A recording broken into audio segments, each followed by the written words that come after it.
Welcome to Marketing Mistakes and How to Avoid Them. I'm Stacy Jones, the founder of influencer marketing and branded content agency Hollywood Branded. This podcast provides brand marketers a learning platform for top experts to share their insights and knowledge on topics which make a direct impact on your business today. While it is impossible to be well-versed on every topic and strategy that can improve bottom-line results, my goal is to help you avoid making costly mistakes of time, energy, or money, whether you are doing a DIY approach or hiring an expert to help. Let's begin today's discussion. Welcome to Marketing Mistakes and How to Avoid Them. Here's your host, Stacy Jones. Welcome to Marketing Mistakes and How to Avoid Them. I'm Stacy Jones. I'm so happy to be here with you all today, and I want to give a very warm welcome to Thor Conklin, who's joining us to discuss his over 15 years of experience as an entrepreneur and consultant. Through his consulting firm, Peak Performance Group, Thor teaches the tools, tips, tricks, psychology, and strategies necessary to be a peak performer. He has started, bought, and sold several multi-million-dollar businesses, making him a sought-after resource for entrepreneurs and executives in all stages of business. Today, we're going to talk about how to create a more profitable business and why he qualifies the psychology of success in one word: execution. We'll learn what's worked from Thor's experience, what maybe could be avoided, and where others are missing the mark. Thor, welcome. Thank you very much. Well, I'm so happy to have you here today, and I would love for you to start off and tell all of our listeners a little bit more about you and what got you to where you are today. Yeah, I really need to modify that bio, because the one piece that is missing is the crash and burn. I actually burned down one company, and it's really interesting because the basis of what we do is profitability consulting. Because if you're a team and you want to get to the next level, you need the profits in order to do that, and execution is a big piece of that. And I had a business that it was actually my fifth business, and I couldn't figure out how to make a profit. And I literally had to close the company. Without profits, it doesn't exist. And it's through those lessons, the failures is really the thing that actually gave me the ability to do profitability consulting. I joke all the time, like, profitability consulting, how'd you end up doing that? I was like, hey, I couldn't figure out how to make a profit. Just don't do what I did. So that's a really, really big piece of it. I find so often as entrepreneurs and as business leaders, we always want to avoid the failures, but it's those failures that bring us to our successes. It's, when we were born, we really didn't know how to do really much. We could breathe. But besides that, everything else we had to learn. And I think as we get to be adults, we stop wanting to learn because we don't want to fail. So I'm always encouraging our clients to learn to fail and learn to love it. Well, that is a great philosophy. I mean, if you're not failing at something in life, then you're probably not challenging yourself enough in some direction. Absolutely. Absolutely. So that is what led you to start your company. Yes. Okay. So was this business number 6 after business number 5? Right after. I mean, once you crash a company due to no profits, why not start a profitability consulting firm? Perfect. Yeah. Okay. I learned so many lessons through that process that I really did not want to see any other entrepreneur suffer what I suffered.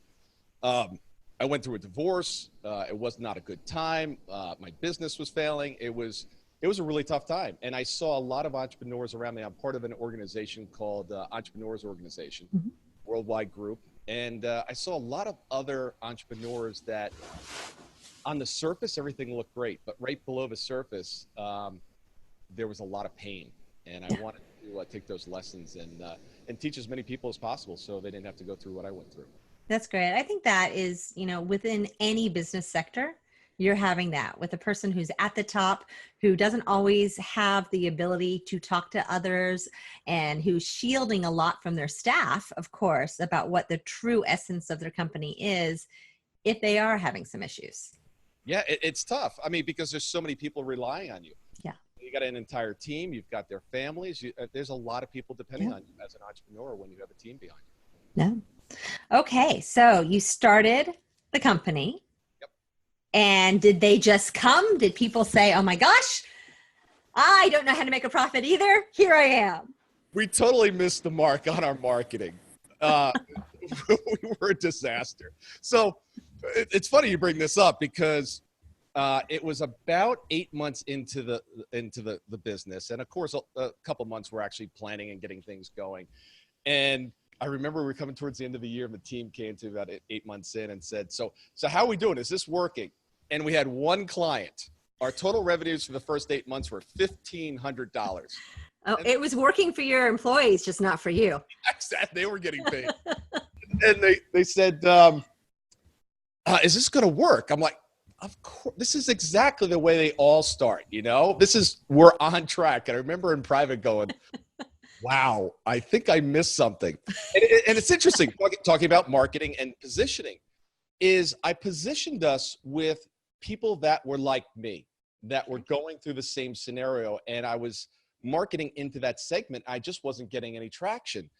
And all of a sudden, someone who knew me quite well had a very successful company. And he said, Thor, he goes, I need you to come in. I want you to work with our entire management team. And I want you to take us to the next level. Highly successful company, but we're missing something. We need somebody to ask the questions we're not asking, to see the things we're not saying, hold us accountable, and to walk alongside of us and help us pivot as we go through this process. And boom. And, 4 years later, what I find is, our ideal client is making 72% of our clients make $1 million a year in personal income. And our target market is those entrepreneurs that are making at least $500,000 in personal income and have the vehicle to get them to $1 million. And when we started, I was looking for somebody that had a $2, $3, $4 million business that was struggling. They just couldn't figure out how to make a profit. And I thought we would connect on that basis. And that was our market. I was completely off. Well, so obviously you figured it out because you're still here today. Exactly. We figured it out. We found our market. We found our niche. And I'm sure it's going to continue to evolve. I was joking with one member of our team and I said, I don't know if it's us or if it's our clients, but we have like a 70% divorce rate amongst our clients. I'm like, I think we have to bring that into the mix as well. Why are our clients going through divorces or have been through? Right. I'm just hoping that the entrepreneur divorce rate is up near the 70s and it's not us. Yeah, that would be a good thing. Yeah, I don't want to be known as the guy that causes the divorce. No. Yeah. I have a feeling for entrepreneurs, there's enough stress in life that is probably what the driver is there. Yeah. Well, it's interesting too, because clients come because of the business, number one. But it's interesting because the things that are affecting their business, in many cases, are components of the business. But so often, it's the other three pillars that we work on, and that's the mental health, physical health, and relationships. And not just with spouses, but with family, with employees, with vendors, with customers. They tend to struggle in that relationship piece, and those wounds or those issues affect them in the boardroom. Okay. It's just the bottom dollar cost of doing business if they don't deal with them. Exactly. It can get very painful. Okay. So what is your approach when you bring in a client? How are you addressing these things? How are you helping them get back on track? Yeah. So the thing that we're always looking for is what is that one thing, that root problem? And we'll talk more about this at the end of the show for each of the listeners. But what is that one thing? And so often, we hear back I'm having trouble with marketing. I'm having trouble with sales. I'm having trouble with the team. And when we dig into it, that's really not the problem. That's simply a symptom. And they're trying to attack the symptoms. And what ends up happening is they resolve that symptom. And then what ends up happening, the virus, the problem, pokes its head up again. And it's this constant battle of putting out fires because they're attacking the symptom, not the problem. Right. So that's what we're always looking for. What is that one thing that if we could fix that, everything else would fall in line? And is it always something different, or is there something that's usually similar? It's different in every case. That's a great question. It's very unique to each particular CEO and entrepreneur. Okay. Are there certain buckets that it falls into usually? Yes. A big one is boundaries. Them understanding who they are, what they're there to do, and putting themselves first. And I know this doesn't sound very popular or politically correct, but what ends up happening so often is that the leader of the organization, one of the things we destroy is open door policies. If you have an open door policy, please stop it today. That basically says that everyone else's problems, issues, and concerns are more important than what you're doing in that moment. They don't have boundaries with social media and their telephone and email and people coming into the office. You have a job to as the leader of the organization, and you need to stay focused and you need to have boundaries. I give out, I can't tell you the number of flags. I have this one client, I got him flags for all the offices that say busy. And when the flag goes up, that means they're working on something. Do not go in to disturb them. Right. I've put up, like where they have glass doors, put up shades to draw the shade, because even if they had a sticker on the door that said, hey, do not disturb, people would still walk in. And when you allow that to happen over and over again, you're basically putting yourself second and everything that you're working on as a second priority to every field. Okay. So is a big one. Okay. Is another big one.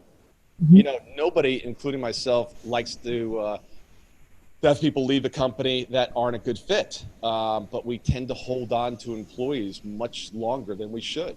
Yeah. You know, if you think about, if you took every single one of the employees that work for you and you just took them out of the jobs and just kind of moved them to the left or to the right for a moment, and you had no employees. And then I said, okay, your new job is to find the perfect employee for each of those seats. Now imagine that for a moment. Now, what's the difference in your company? What issues exist? How many things do you need to get involved in now? It's resolved. Mm-hmm. It's the people so often that are driving the results or lack of results or lack of execution. And I'm assuming when you're doing that and you're moving those people out of their seats and now there's empty seats, part of that equation is looking at those people that you just moved, if you would actually move any of them back in again. Right. Absolutely. Right. Yeah. I mean, how often do we, because you don't want to go to find somebody, train them. It's not fun. It's not fun at all. It takes a lot of time. And what we tend to do also is with great people, how much time do we spend with our great people making them greater? Yeah. No, it's the people that aren't responding that we try to build them up. Yeah. Take your best people and train the heck out of them. Make them exceptional. Okay. Those that are a good fit, train them. But if they can't move along, they're just not going to be a good fit for your company, or should not be a good fit for your company. Right. And they're probably not that happy there either. No. And they affect everybody else. Yeah. Yeah. There's nothing like one really bad apple in the bunch, because that whole saying, everyone soon starts rotting. Absolutely. Yeah. Absolutely. Any other things that are fit in that bucket? The relationship piece is a big piece. Mm-hmm. You know, when things are not good with your relationships at home, with employees, with yourself, you don't show up being the executive, the entrepreneur, the business owner that you need to be. Business is a contact sport. It requires 100% of your energy and focus, and that little energy drain from things that shouldn't be there can really demolish a company. Okay. And so what is the next step that you do? How do you start working more so with individuals? You have identified a problem. Yes. It comes down to execution and accountability. Laying out a very specific plan, an annual plan, whether it's 2-year, 3-year, or annual plan, and then reverse engineering that down to the month, where there's milestones to be hit each month with accountability, a scoreboard. We know exactly what's going to be measured. And then weekly, how do we get to like, for example, right now when we're recording this, it's the beginning of June. All of my clients know exactly where they need to be by July 1st. And we're looking at each week, the second week in June, the third week, the fourth week in June, what targets do we need to hit? As long as we're hitting those, great. But many times we're not, so we need to pivot from there. So it's not about trying to get to the year-end goal. It's about trying to get to this week's goal, because we know if we get to this week's, we have a chance of getting this month's. If we get this month's, we have a chance of getting next month. And that's not saying that the individual at the lead, the CEO level, is the one that is being measured on getting the company to all of those points. It's the organization as a whole. Absolutely. You know, you got to drive accountability down within the organization. If it's just the CEO, and that's what ends up happening so often, right? Yeah. They're the ones lifting, carrying everything, carrying the heavy burden. And you need to have a team underneath you where they're accountable and they have tangible goals to hit each and every month. Right. And is there a structure you put in place that you think measures best to keeping people accountable? Short ones. We talk a lot about micro commitments. Micro commitments are just taking any sort of goal and then making a commitment. Today, I always say that, let's say you want to get in shape. I don't care what you do tomorrow, but today, just decide for the next 16 hours before you go to bed, I'm going to exercise this way. I'm going to eat this way. And tomorrow I can do anything that I want. Same thing in business. Just decide what you're going to do for the next 16 hours until you go to bed tonight. Tomorrow you can do anything. You don't even have to come to work, but each day make a new commitment to yourself. It's kind of like waking up on Groundhog's Day, right? That movie. It's a brand new day. Just do it again. Just make it. We try to do these things. We try to bite too much off. Yeah. Last year, I was not a swimmer, not a runner, not a runner, swimmer, biker. And I'm saying, all right, what can I do this year as a big goal? A triathlon. Right. I'm like, no, I'm going to do an Ironman. Ah. Yeah. So I'm like, I don't know how I'm going to do it.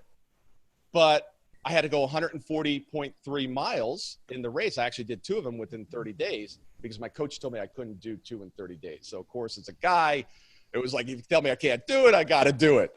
Game on. Game on. So it wasn't about the race when I was, a year ahead of time or 9 months ahead of time doing the training. It was just, it was about that particular lap. It wasn't about the next phase. And I remember in the race, I got to the point where I was doing the run, and it wasn't about finishing 26 miles. It was about running to that little signpost. Mm-hmm. And then when I got to that, it was like, all right, I made it. Now let me just set another little goal. All right, yeah, that little cone over there, another 20 feet. And it was just 20 feet after 20 feet after 20 feet. And before you know it, you end up completing the entire thing. Yeah. But in business, what do we want to do? We want to go from here to there in one step. Yeah, so we'd like to make the $1 million next week. Of course. Yes. So what do? We shoot for the moon. Right. In our marketing programs, we invest everything into one thing and just throw the whole, store at it. Right. Not a good strategy. Okay. So what else can you suggest for our listeners to learn from? In marketing, one of the things that I found is everyone loves the new buzzword, the new idea, the new thing that everyone's, on board with. I always like to take my clients and myself and my organization and go the opposite way. If everyone's doing this doesn't mean it's a bad idea, but I want to spend some time doing things that everyone else is not doing. I remember I had a manufacturing company, and I had a mentor of mine challenge me. He said, Thor, what if you decided that after your customer bought all this equipment, they went into nail salons. It was a pedicure chairs, a pedicure tubs. What if your customers bought the equipment and then in 30 days they didn't like it and they could return it for a full refund? And I'm like, are you insane? What am I going to do with all this used equipment? And he goes, well, are you sure that anybody would actually return it? I'm like, no, but I mean, we're talking $30,000 worth of equipment on a typical salon. This could get expensive. Or a big warehouse. Well, I had big warehouses. Okay. Unfortunately, that was not the problem. So he goes, well, would you be willing to try? I'm like, I don't know. I'm kind of scared about this. But I said, you know what? I'm going to take a leap of faith. And I did it. And in 4.5 years, I only had one customer return the equipment. And it's because it didn't match their salon. So they had it for 20 days or 10 days or something like that. They returned it. Now I had used equipment. I couldn't sell it at full price, right? So I gave them the new equipment. So now I had a set of used equipment and the new one was gone.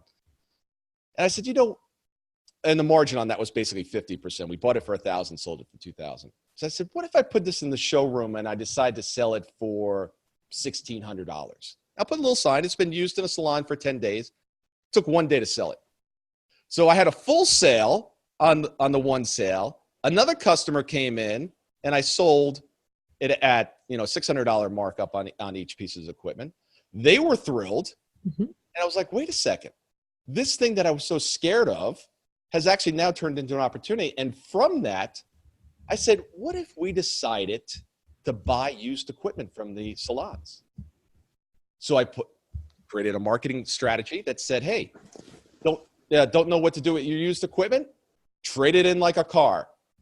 My team thought I was nuts. What are we going to do with all this used equipment coming in? I'm like, we refurbish it and then resell it on the secondary market. They're like, there is not a secondary market. I'm like, well, let's create one. Sure. There's salon owners who don't have a lot of money. There have to be. Absolutely. And that's exactly what ended up happening. And the funny thing is that the retail price of the equipment was like $2,600, but it always got sold for $2,000. I mean, that was just, everyone just got you down to $2,000 because that's what the market was going for. So I put out some marketing material that said, come on in, trade in your old equipment just like your car. Prices, $2,600, come in for your trade-in price. So people would come in and they're like, how much would you give us for used equipment? $2,000. No, I give them $600. Okay. I gave them $600. Right. I got right back down to my 2,000 that I would without the trade-in. Yeah. They don't have to worry about their old equipment. I brought that in, refurbished it, and I would sell that for $800. Right. It became our most profitable area just by doing things differently. Nobody else in the industry did it. Right. So when everyone else is marketing the same way, figure out what your client needs and figure out a way to meet those needs. Go the opposite way. I'm a big fan. Now go old school. I had somebody on my show recently that was a concert promoter. And he said, you know what they're doing? Their biggest, most successful marketing campaign? Flyers on cars. Old school, right? Back in the 70s. How did you find out about concert? You went to the shopping mall and then stuck on your windshield, under the windshield wiper was a flyer. So some of the things that's worked in the past that everyone has moved away from, start implementing some of those. Try those out because they don't have the same crowded, noisy areas that everybody else is shouting. It's like direct mail for businesses. I'm not saying for consumers right now. None of us want more consumer mail, but B2B direct mail campaigns are starting to show that they really work again because businesses get such little amounts of it. Absolutely. If you're a contractor and you're in the neighborhood, put up a little sign next to the truck where you're doing some work. We're in the neighborhood. We're giving a special to the neighbors. Knock on some doors. Put out some flyers. Go shake a hand, talk to someone, have a conversation. Yeah. People want to do business with you. No. Yeah, that makes sense. Yeah.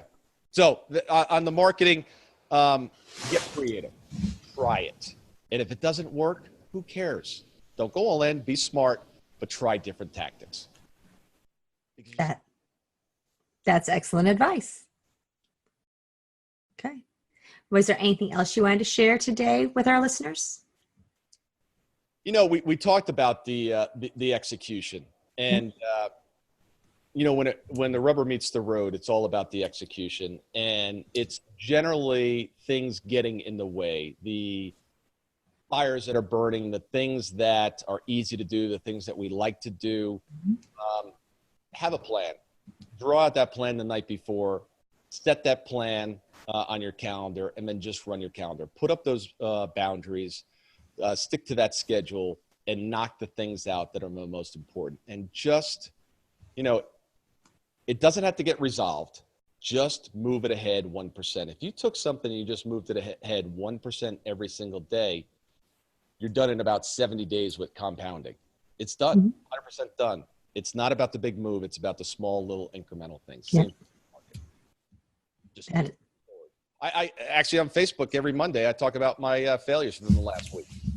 Getting ready to do this year. I'm not doing an Ironman. I'm doing a bodybuilding show. No laughing. I still have a bunch of fat to lose. I still have a bunch of muscle to put on, but I'm like, you know what? I'm just going to do it.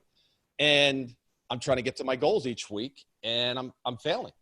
I keep missing my mark, but I get on every single Monday and I have fun. I said, you know what? Try it again. I failed, I think, 6 weeks in a row. That's because you enjoyed eating. Well, yeah, exactly. Now, I'm still down 9 pounds. So, at this rate of failure, I'm going to be at my ultimate goal in the next, 8 weeks. So I'm making progress. I'm just not hitting what I want it to hit each week. But, right. And each week I end up with more distinctions. If you're not going out, you're not failing, you're not trying hard enough. Set the big goals, go after them, fail along the way, learn, adjust, pivot. That is awesome advice. Now, how can our listeners get a hold of you? Or I understand that you have a phenomenal offer that you are extending. Thank you. So social media, everywhere is Thor Conklin. Website is thorconklin.com. If you own a business and you're struggling with something, if you send me the biggest issue that your business is struggling with, a 50-word or less email to thor@thorconklin.com, I will respond back with a 4-step system that will absolutely eliminate that problem, or at the very worst, greatly reduce it so it's no longer the biggest issue. This is a personalized email back from me. It may take me a couple weeks to respond to all the inquiries, so please bear with me, but I will do that personally. That is very nice of you. And we will include that in the show notes. So all of you listeners, you can visit the show notes and you will be able to see that information in case you're walking, driving, biking, or doing whatever you might be doing while you're listening. Perfect. Well, Thor, thank you again. Really greatly appreciate having you on today. And to all of our listeners, thank you so much for tuning in to Marketing Mistakes and How to Avoid Them. And we will chat on our next podcast.